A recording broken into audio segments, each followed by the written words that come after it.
Oh, sheesh. Okay, I'm not sure if we're live yet, so I'm sorry to have to even ask behind the scenes because let me see what's happening here. Carrie, we live. Okay, we're live. Okay, hi everybody. Welcome back to our Tuesday talks, and I hope everybody's doing well. So this week we're really excited to have a special guest from 50Forward, and it's going to be a really relevant topic to everybody, especially our senior population, but for really everybody. This is going to be really good information to know. So let me introduce you to our speaker. Her name is Claire Coonan. She serves as the outreach coordinator for 50Forward Victory Over Crime. Prior to 50Forward, Claire worked with a variety of populations in different settings, including vocational rehabilitation, higher education, and nonprofits. Claire is a certified yoga instructor. That always comes in helpful, and especially enjoys teaching yoga to older adults. She attended the University of Georgia, then moved to Nashville, where she received her Master of Education and Master of Theological Studies from Vanderbilt University. She's currently pursuing her Master of Science of Social Work from the University of Tennessee. So welcome, Claire. We're really excited to have you back because you have come to the J and have spoken with our seniors in person. So in our new reality, here you are once again, and we're very glad to have you back. And I'm going to just hand it over to you to start for today. Thank you for being here. Well, thank you so much for having me. And I'm really glad that I'm able to connect with you all at the JCC in this format. I do remember having a lot of fun meeting with this particular group a few months back. So I'm really glad to be here. And today, I'm going to be talking specifically about COVID-19 scams. And we're living in a really just unprecedented time in many ways. And we're going to spend some time talking about the coronavirus, but kind of through the lens of the way scammers are taking advantage of this crisis in order to try to take advantage of ordinary people like us, and particularly older adults. So before we jump sort of into the real meat of the presentation, I do want to make sure you all know about 50Forward and the Victory Over Crime program. So 50Forward, as many of you might know, is an organization in Middle Tennessee known primarily for their lifelong learning centers where older adults gather. We also have a variety of other services for people 50 and older, and Victory Over Crime is one of those services.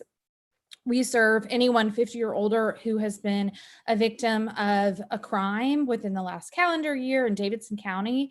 And we also do education and crime prevention work. So that's why I'm here. And zeroing in specifically on the issue of scams and the issue of scams in this unique time and situation we're all in. So before we jump into scams specifically, I do just kind of want to make an umbrella sort of statement about COVID-19. And I think when I was designing this presentation, I made this presentation several weeks ago. So I feel like at this point, most people know the everyday precautions, what to do when you feel sick. You kind of hopefully have some sort of action plan so that you're making sure you're prepared in light of getting sick or someone you know getting sick. And also this time is really very saturated with a lot of unknowns and anxieties for everyone, and the older population you all are facing unique types of unknowns and anxieties related to COVID. I think that the CDC's info for adults 65 and older is a really excellent resource. And also on a more localized level, the COVID-19 response. So just as sort of a making sure that you guys feel like you have the resources you need around precautions and well-being about the coronavirus generally, that's all here. Now, when it comes to COVID-19 scams, there are many. And I want to emphasize that a lot of the scams we have seen since the beginning of the internet, or even, since the beginning of letter writing, these are scams that are being sort of twisted in new ways so that they are preying on the particular situation and realities of COVID-19. So, for example, in this large list, some of these types of scams might look familiar, such as the grandparent scam.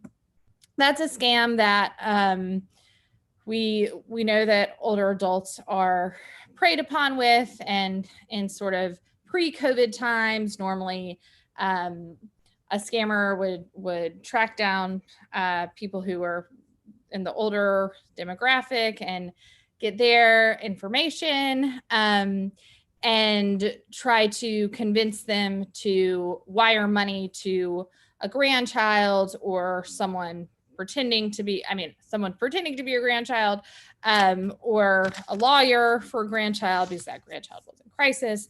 Many of you are probably familiar with this. Nowadays, scammers are really sort of hooking this story into the coronavirus in terms of, oh, you're a grandchild, or maybe even your niece or nephew got sick and you need to pay hospital bills. So same scam, but different twist. And this is not a comprehensive list of scams you see here, but I do want to, and I, for the sake of time, I can't really talk through every one of them, but I do want to highlight a couple sort of more recent updates that I've seen in the news lately regarding some of these scams. One of which is stimulus check scams. So this was a pretty hot topic in the news around the time these economic impact payments were coming out. Now what scammers are doing is that they are trying to reel people in by saying, oh, you can get a second stimulus check. While there is work on a federal level right now, there's conversation about a second stimulus check, a second stimulus package. There is not currently any additional, there's not a second stimulus check that's being distributed right now. So making sure that you are aware of scammers kind of preying on us, but also doing it in a way that it's very strategic and linked to current events, but they're just kind of taking something a step further to try to then reel us in. I also want to make a note about vaccine testing kit and medical equipment scams. As of now, there isn't a vaccine for the coronavirus, and there are not home testing kits. These are things that people are working on. And there have been, as of late, more sort of scam attempts to try to get people to invest in different types of companies that are developing these vaccines. So making sure that you again are kind of doing your research and knowing oh yeah, well, I know that there will be a vaccine one day, but before you invest any money, looking up information about, if there's a particular company a scammer is kind of impostering as, and doing your research before you actually make any moves. So Claire, can I interrupt you for a yeah, minute? please. Let me just remind people that if you have any questions during this conversation, to please, let me see, wait, there's a chat, because this is still new to us. Yeah, okay, so we're live, right? I'm just reading the chat. We've been live. This is new from my end, so just please bear with me. It's our second time. Mine too. Yeah, okay, good. So thank you, I appreciate that. But for all those who are listening live right now, people will watch this afterwards as well, but please send in your questions. You can write them into, I believe, on the YouTube channel, or you can, I've emailed our seniors my phone number. You could text me a question. So please interrupt us at any time with any questions. We'll be happy to take them and answer them. And then after Claire's finished, she will take questions too. So we would love to engage you with your thoughts and any concerns and things like that. But for what made me interrupt you right now was, what is, like, when you do get that, if you haven't really done all your research beforehand and you get caught up emotionally, which is, I feel like, how they hook you sometimes. It feels like an urgency, or like you emotionally, or you might have a down moment in your brain for a minute. I know I do. And I have fallen for like some of these things. Thank God, nothing too terrible. But what is the best way to double check really quickly to see if this, the first thing you would do to see if it's a scam? What's the first thing to do? So we're going to get into that in more depth, but my sort of quick answer to that is, anytime you get any sort of correspondence, whether it's a phone call, a letter in the mail, whatever, and it's asking for you to give personal information or to give any financial information, pause, stop. Don't do anything immediately. So if someone calls you up and says, oh, your grandchild has gotten really sick and you need to pay these hospital bills, you can always say, okay, like, let me call you back in 5 minutes, and I'll get back to you, rather than immediately being like, oh, okay, let me give you money now. So just pausing. And then, and we'll kind of talk through kind of what I think of the little regimen. But I think that just initial stopping and taking a breath is really, really important. So you don't act in that mode of just kind of, oh, I'm on edge, and so I'm reacting rather than actually acting thoughtfully. Thank you. Yeah, no, that's a great question. So this is not a comprehensive list. I feel like the other day I read about a new puppy scam. There have been scams related to contact tracing, but the sort of good news is even though there are so many different types of scams coming out in so many different types of ways, that we can begin to see the patterns, so we can spot scams more easily. And we're going to talk about that in just a moment. I thought this quote was really helpful because it captures how, none of this is really new in terms of the tactics scammers are using, but scammers are just trying to be extra creative and trying to meet the moment in a way that is the most kind of compelling and can draw us in. So this quote, scammers are experts at shifting tactics and changing their messages to catch you off guard. This is especially true as they take advantage of anxieties related to the coronavirus. So we don't want scammers to catch us off guard. And I'm going to interrupt you again. Would you mind giving us one example of that? Like, what in terms of like something they would do with coronavirus? What would be an example of catching you off guard? Can you think of anything offhand? Yeah, I mean, I think what I was kind of thinking on along those lines were the examples of the stimulus check Right. scam. So it's something that scammers are consistently pre-coronavirus. They will try to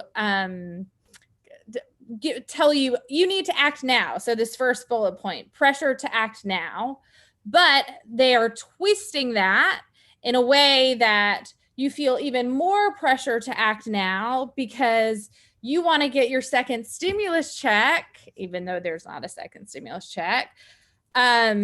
So they're trying to kind of capitalize on the unique situations of the coronavirus to catch us off guard. If that does that make sense? Mm-hmm. Answer your question. So these are like the same sort of, if I can't remember if I gave the scams, I think I gave like a hybrid of a presentation last time I was with this group on internet safety and sort of internet scams.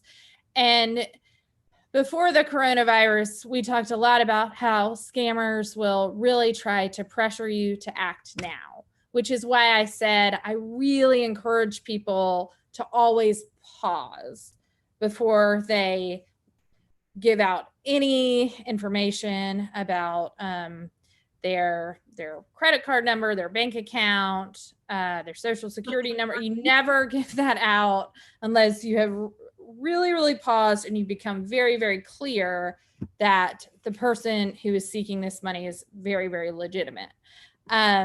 So scammers have this trick of, they know human nature. They know that we get anxious and we like to act. And so they really put this pressure on us to act now. And then scammers have always used intimidation and have always used threats. So an example of this kind of in this setting, I mean, I've mentioned the stimulus checks, but also like they're scammers who will hack into your computer and they'll say, oh, your computer is going to crash unless you give us this, unless you pay us to fix your computer now. So that's an example of, if you don't do this, something really bad is going to happen. The reality is that no legitimate sort of computer repair company is just going to appear on your computer. So knowing kind of the difference between reality and what scammers want you to think is reality. So we have pressure to act now is a classic scammer trick. We have intimidation and threats, classic scammer trick, and then too good to be true offers. There's the line, sort of the mantra of the scamming kind of, I think, prevention world can often be, if something sounds too good to be true, it probably is. So Carrie, kind of in light of what you were saying too, like with the coronavirus, we all want a vaccine. We wish it would come out today. You know, we're all so eager for that. Scammers know that. And so they are kind of able to communicate our wishes and sell them to us. So this idea that, oh, you might get a call saying, you know, if you just, for a very small fee, like I'm going to drop off a personal at-home testing kit, another sort of specific coronavirus thing. And the reality is that would be awesome. It's too good. That's not where we are right now. So scammers are drawing us in with that sort of too good to be true approach. I also think it's important to flag that it's very common in correspondence with scammers, or when scammers are reaching out to you, whether that's via or through email, phone. This is kind of specifically talking about written correspondence, but there often is not a lot of contact information. There's often broken English, spelling errors, not good grammar, weird email addresses. So one thing to be really mindful of for those of you who use email regularly is you can actually receive an email from someone and you won't see the actual email address. You'll just see a name. So scammers have become wily, and they're smart on this point in that they know how to actually send some what we call phishing emails. So they're pretending to be someone they're not. And so I might get an email from that looks like it's from a colleague, and it might say, Joe Smith. And then I click on the actual name, and it'll turn out that the email address is like a combination of like numbers or letters at some unusual, like not a normal email platform. So just being really mindful of who are these emails coming from, and kind of trying to look beneath what's like initially on the surface. Links to unsecured websites, never click if you don't know, if you're not 100% sure who the sender is. And then when you get any sort of email that says, dear ma'am, dear customer, that just has sort of a generic nature to it, that's also a sign of scamming. Pressure to be secretive is kind of connected to some of what we talked about before, but scammers often don't want you to be asking a friend or doing research on the internet to see if the phone call or whatever the sell from the scammer was legitimate. They want you to keep it secret, so no one's going to convince you otherwise. All right. So what I want to do now is I kind of want you guys to practice some scam spotting. And here is an example I got from the Federal Trade Commission's website. And this is a transcript of one type of scam that we've been seeing more with the coronavirus, a delivery scam. So I'm going to read this aloud. And while I'm reading this, I want you to be thinking about, okay, like what in here is a clue that this might be a scam?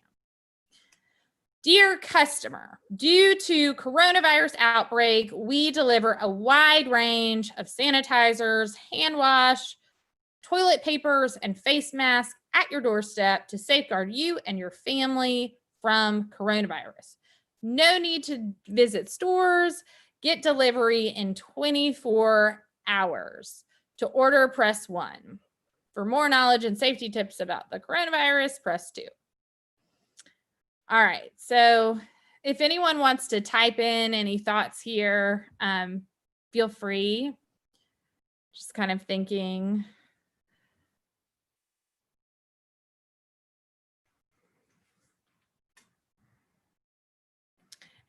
And then I'll go ahead and share sort of what jumped out to me about this. So if I got this call, I would first kind of think, oh, like, dear customer. It doesn't seem like the person calling me really is concerned with me, Claire. This is a generic greeting.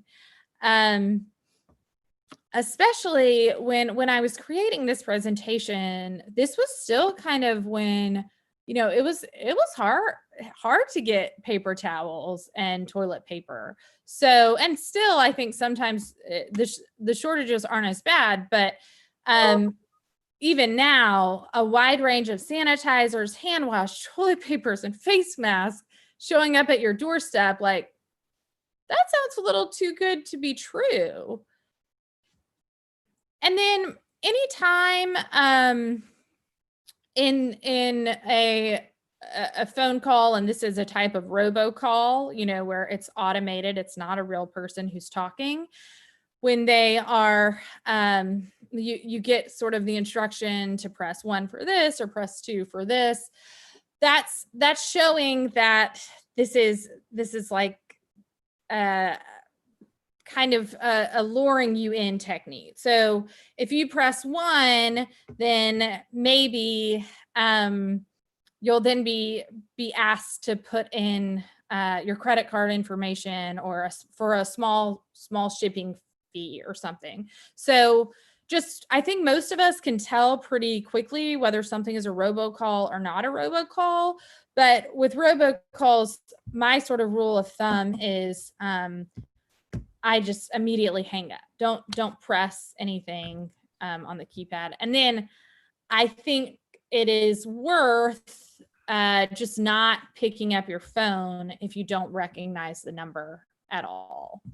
I realize sometimes, you know, if you're waiting to hear back from a doctor, or sometimes you want to pick up a phone, even if it's not a saved contact, but often people will leave messages. So I just err on the side of not picking up the phone if I don't know. I wanted to interject because yeah, the first thing I thought of when I saw when I read this, well, first of all, it's a phone call, but I was reading it on, you know, on the screen was get delivery in 24 hours. I'm like, if they're not Amazon, you could pretty much figure that's not happening.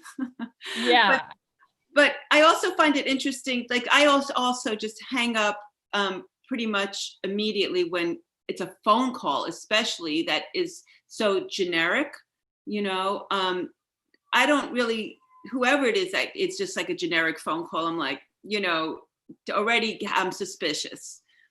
And so if you're going to want toilet paper, any of those things, then from what I've been doing is, or what my son and I've been doing, we've been going, you know, getting all our groceries delivered online through Amazon and through Whole Foods, Amazon or Kroger's and stuff. So any of, especially something like this type of scam where it's something that you might need.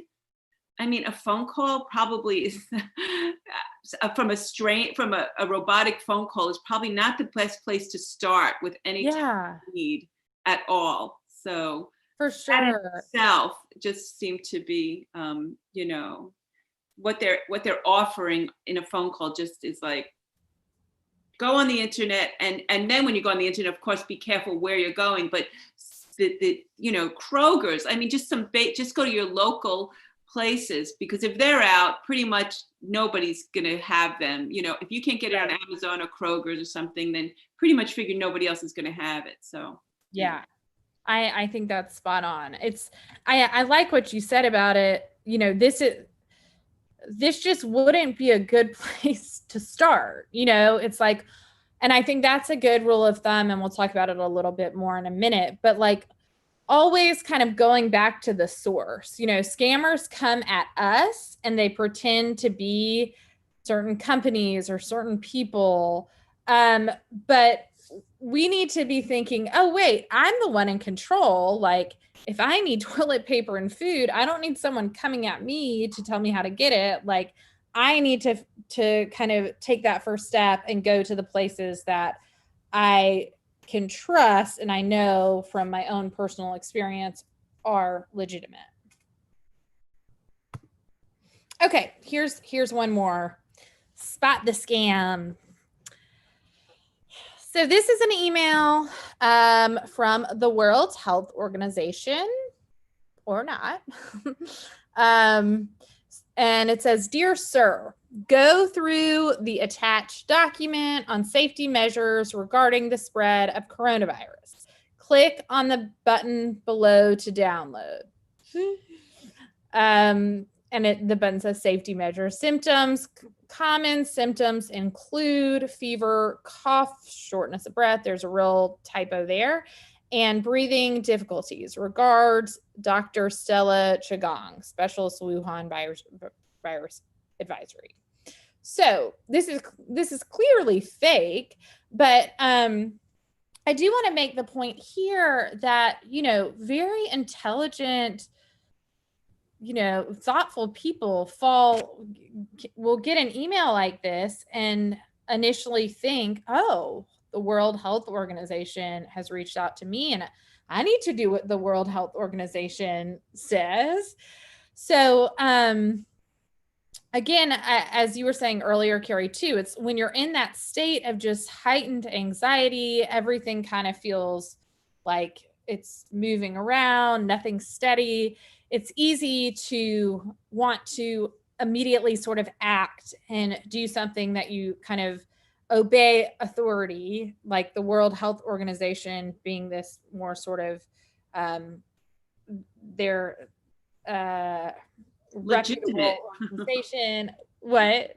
They're a legitimate organization, the world. Exactly. Yeah. So the MO is kind of like, oh yeah, well, I'm gonna do what they say. So I'm gonna go ahead and just show you what kind of stuck out to me in this email in terms of why this is a scam.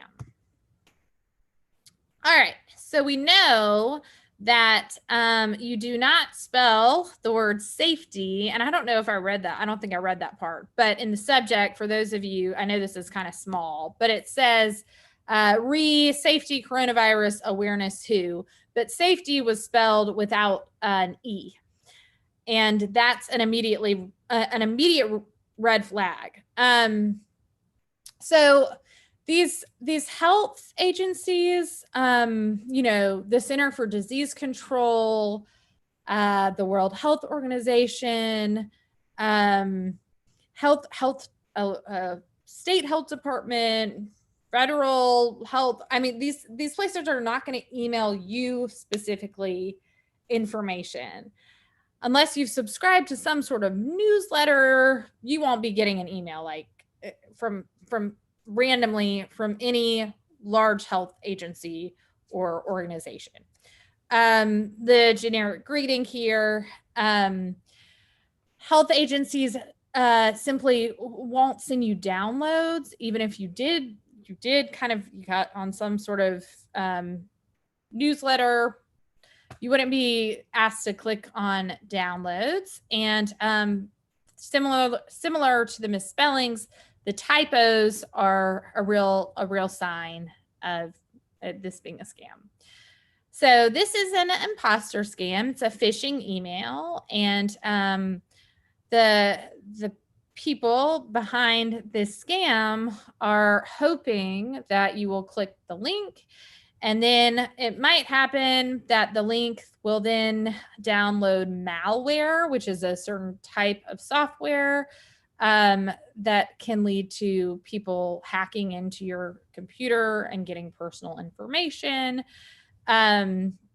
So just want to reiterate to not clicking on links or attachments in emails that seem at all suspicious. I also do want to say here that this example is sort of an extreme. I mean, I think this was a real scam email that went out, but it's whoever was behind this email wasn't being extremely crafty. There are emails that go out that can be very, very convincing. And I think that the bottom line is just, again, kind of taking that pause before you get an email that isn't just kind of an email you would regularly get from your round of friends and family who emails you. So I just wanted to make that note that not all scamming emails or phishing emails have this many typos or misspellings. There's some that can be a little bit sneakier. I wanted to chime in here because I have to tell you, I'm a visual person, being artist and all. And when you just put that up on the screen, and I saw World Health Organization, I could see how easily you could almost overlook everything else within it to believe it.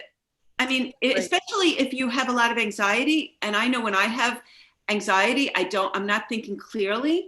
And so what I've trained myself now, because at our workplace, we always, the person in charge of, computers and internet, he is constantly showing us these emails that we would get that could infect our entire, system for all of us. And so thank goodness for my workplace, where we constantly are reminded to not click on things. And let me tell you, I once got one on my phone that I clicked on that I thought was from my boss. It seemed so real to me in the moment because I was distracted. I was in an Uber. I was traveling, and I thought she wanted something, and it was so clever. So it's, you can have that little down moment. And to me, when I saw that logo, I was like, whoa, maybe they are sending them out now to people, maybe because we're in a crisis, maybe, and so the things I've learned to do is, and just reiterating what you said, was definitely when there's a download or a link that you have to press, I'm like, that pauses me. And also the first thing I do is check the email, which you mentioned before, where it's coming from, because usually it has some weirdo email address. Right. And those are the two things now that stop me completely. And because right now, I guess it's smaller, even though I have my glasses on, I didn't see that the word safety was spelled incorrectly, but definitely, like when the English is not correct, that of course is again, but I can tell you just from looking at it, how I could see how somebody could fall for this letter before they thought about it, and look for those things because of that logo. Yeah, so, I think you're exactly right. I just wanted to reiterate to anybody who is listening, who is like me. I have a feeling there's probably more people like me who are just like, would just fall for it. And if you don't, and you have anxiety, would click that link and go, oh no, what did I just do? Right. So I'm going just back to the pause, because as our yoga teacher, and I saw that you're a yoga teacher, always says, take a deep breath, because nothing is that important that can't take 5 seconds to stop. So, all right. So to continue, just yeah. So I'm glad you said that about the email here. Oh goodness. So can you guys see my mouse? Carrie, can you see my mouse? Oh yes, I see. Okay. I just wanted to, for y'all who are watching this. So what I would do is I would actually click where it says World Health Organization, and this is who the email is claiming to be from. And then when I click on that name, it would then show me in a normal email, which this, I'm on a PowerPoint now, but it would show me the email address. And that's a good way to check, oh wait, is this really the World Health Organization, or is this some scammer? The other point here is that, kind of going back to what we were saying in regards to, we have agency to find the source. So the World Health Organization is claiming that it has all this information for us, but anytime someone reaches out and says they are from a particular company or organization, always follow up with that company or organization by going on their website, calling their customer service line. So you're kind of taking the ball back into your court. All right. So I've sort of alluded to the fact throughout this presentation that scammers can get in touch with us in a variety of ways. And right here, I have tried to show specifically the types of ways that scammers are commonly being in touch. So of course, we all know scammers reach out by phone. And just re-emphasizing, do not give any information over the phone to someone who calls you who was asking for that information. So we know that IRS scams, Social Security scams, and those also have had COVID-19 twist. But even before the coronavirus, those are well known for trying to reel people in by telling them there's some issue, and at that moment, you have to give your social security number over the phone or your bank account information, whatever. And that's, again, if someone calls you asking for that information, pause.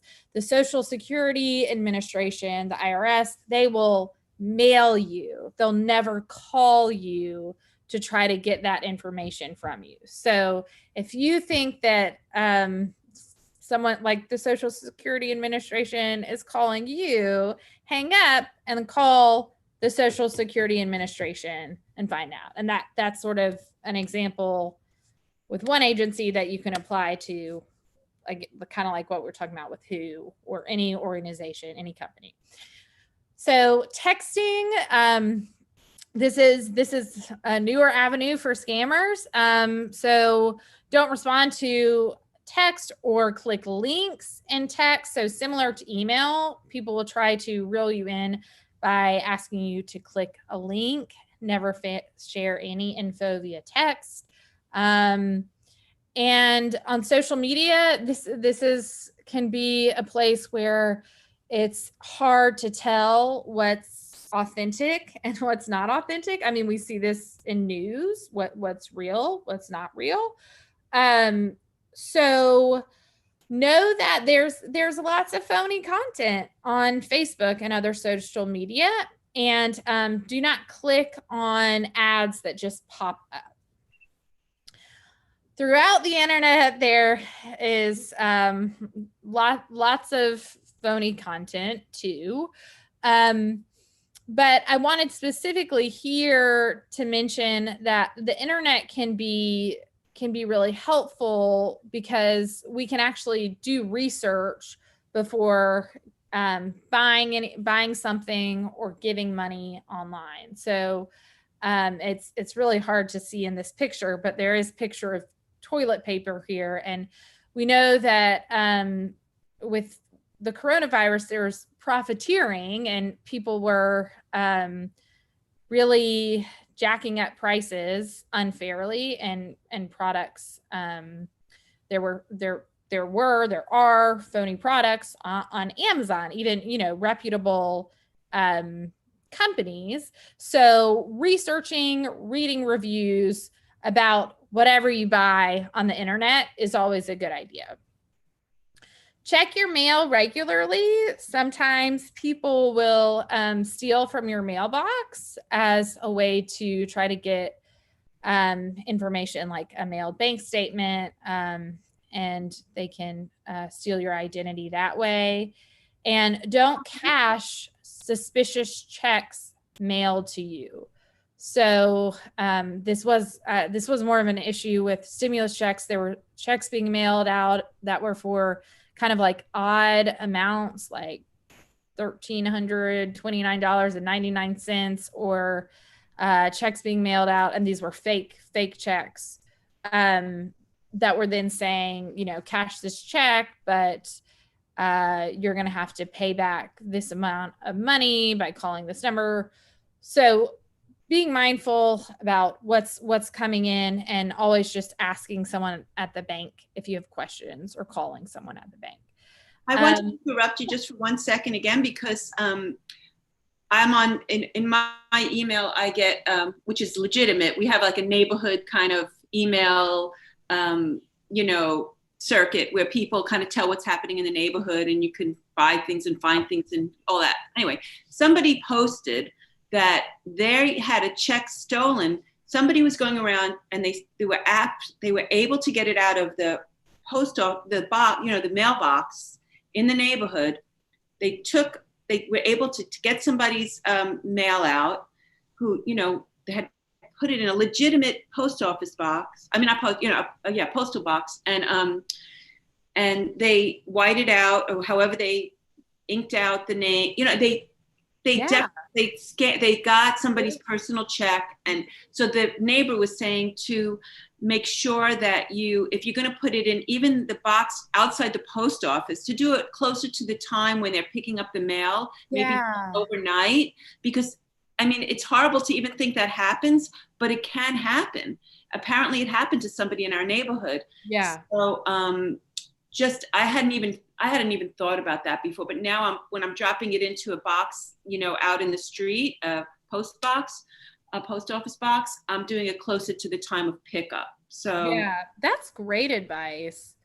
And I think that stealing out of mailboxes has been going on for a long time. My mom actually got her identity stolen, and it was because someone, and this was, I mean, decades ago, but because someone had actually just started regularly snagging things from the mail. And it's to your same point, Carrie, getting your mail as quickly as you can. So mailing things out around the time the mail goes out, but also making sure you're picking up your own mail. So your bank statement isn't sitting in the mailbox for someone to then get.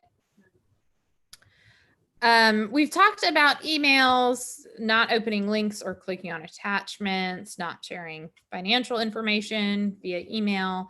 And then there's also scammers who will actually just come to your house and knock on the door.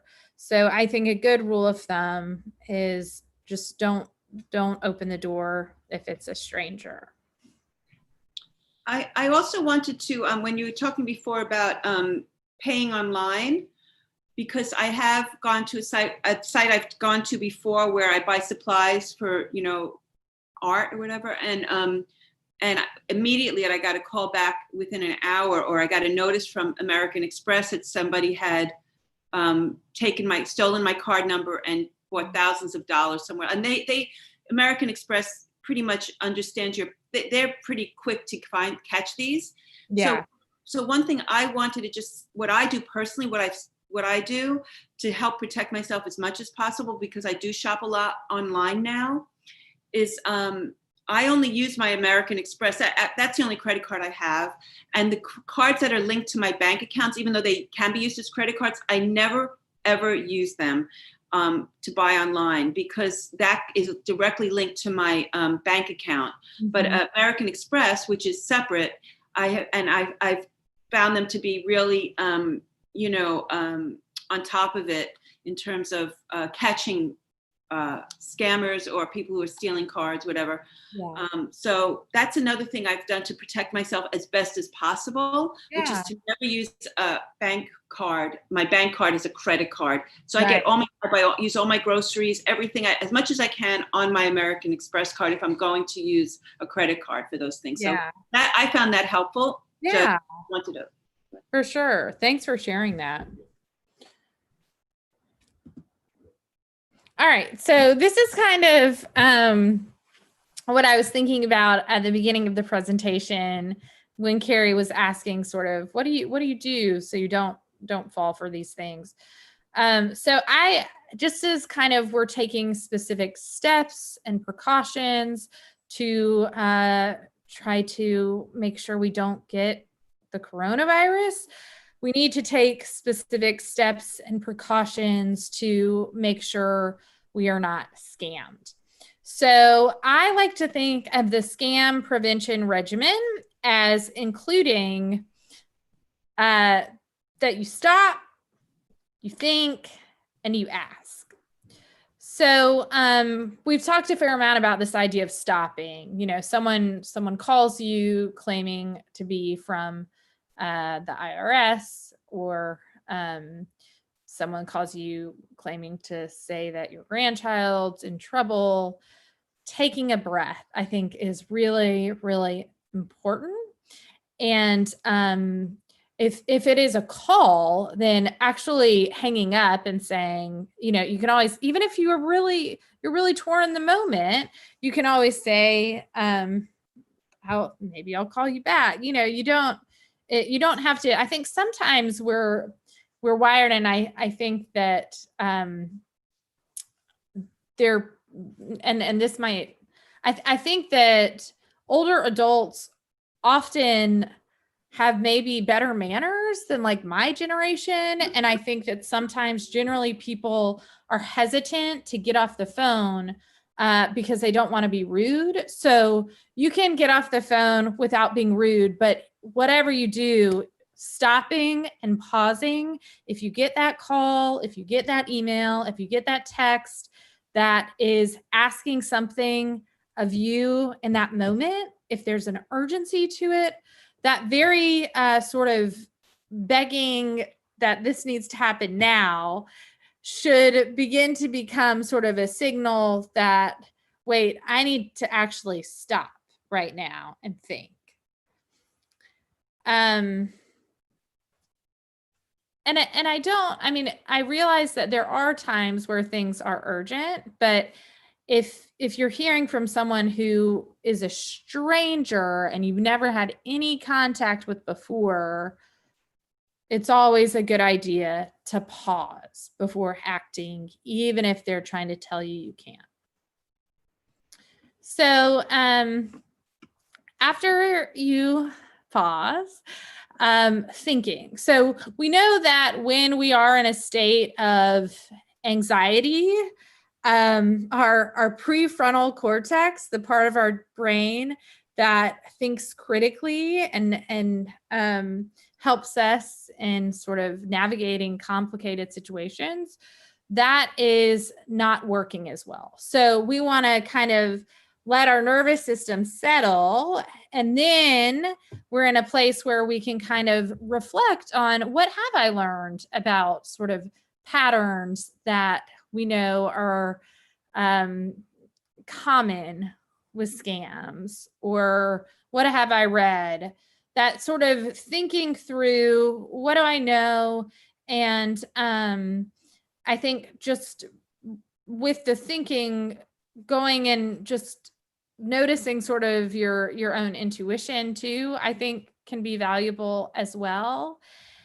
And then maybe the most important step in my mind is asking or doing research. And when I say research, I mean trying to find out from other sources that are not the person who called you, the scammer probably, and who are not you, but who have a more objective outside view. So whether that's trusted friends, family members, and of course, like I said, the internet, I mean, you can look up. I've actually gotten, kind of persuasive emails that have, recently there was an email I got from iCloud. Well, it wasn't from iCloud, but it looked like it was from iCloud. And I had to then just Google, like, is this some sort of scam? And often you can find that out. So I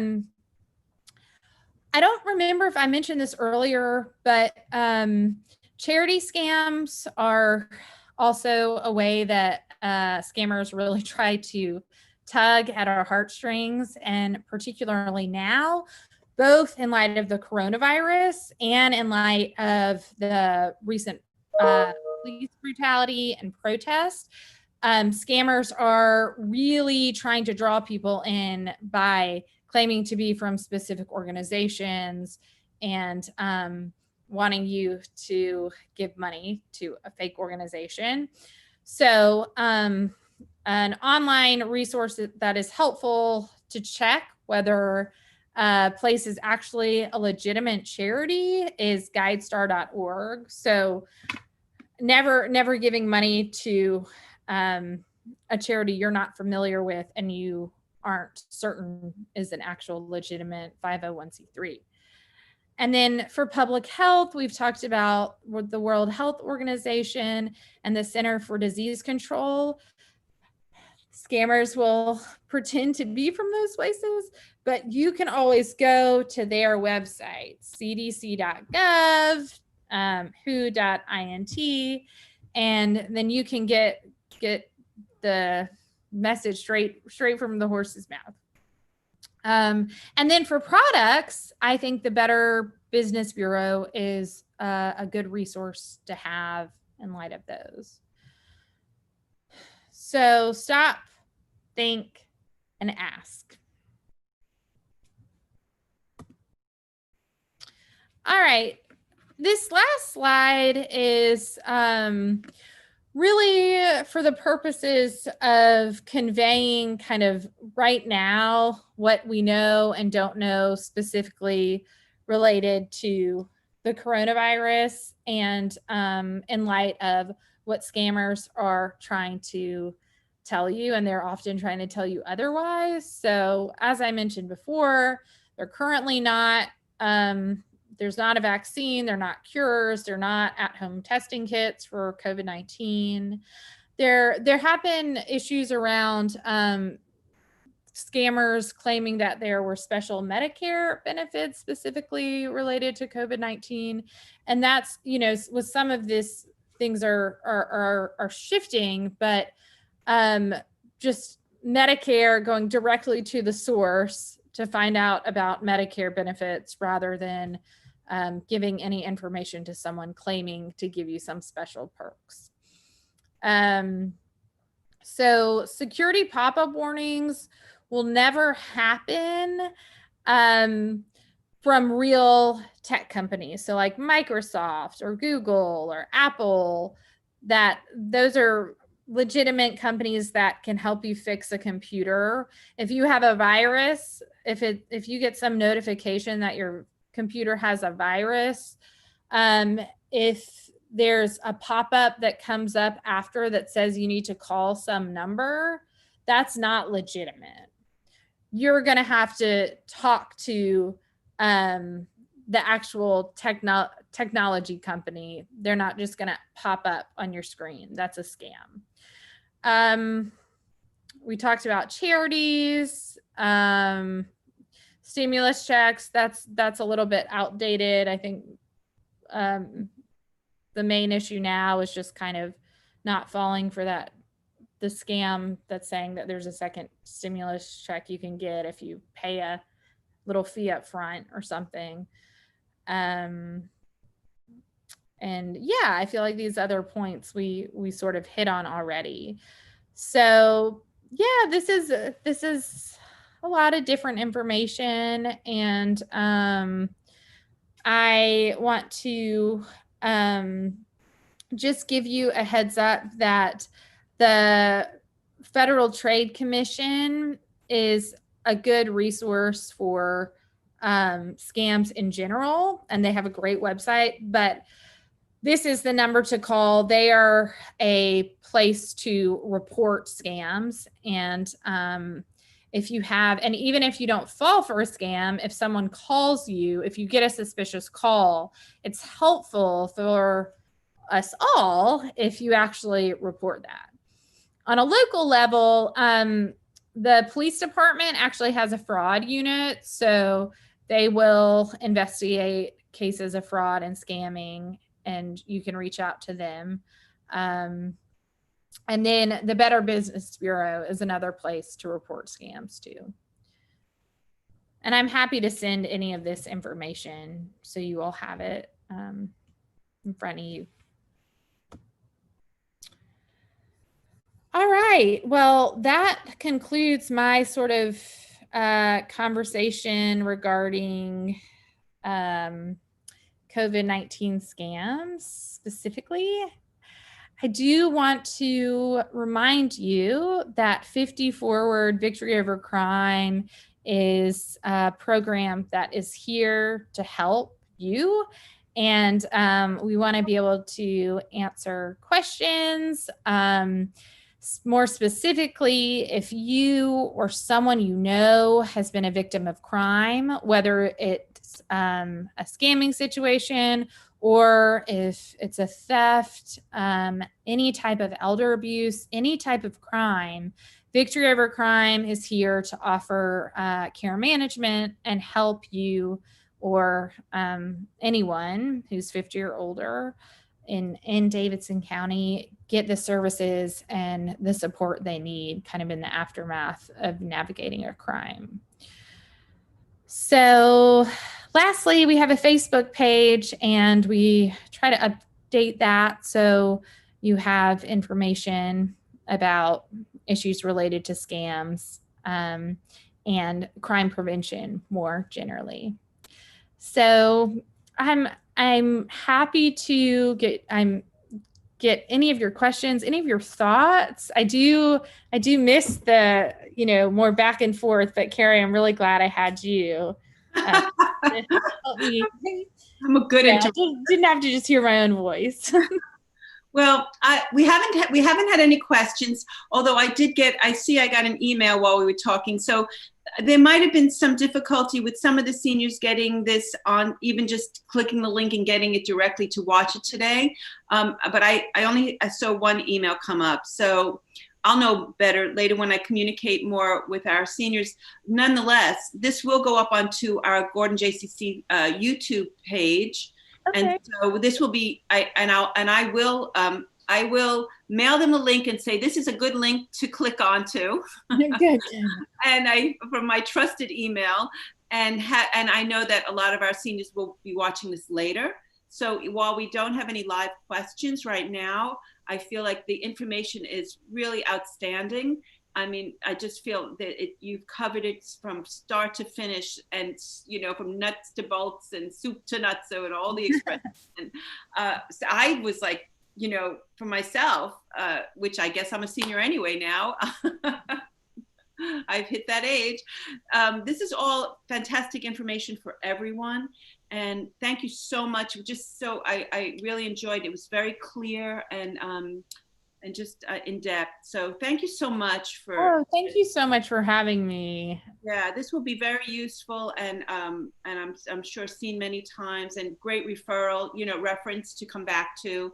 Yeah. So again, so thank you, and we love having you, and we look forward to having you back in real time life, in-house when that allows. And so that remains to be seen. But for now, stay healthy and keeping us all healthy on so many levels. And just thank you again. So thank you. Yeah, so we hope to see you soon in person, and we appreciate all that you're doing for everybody. Thank you.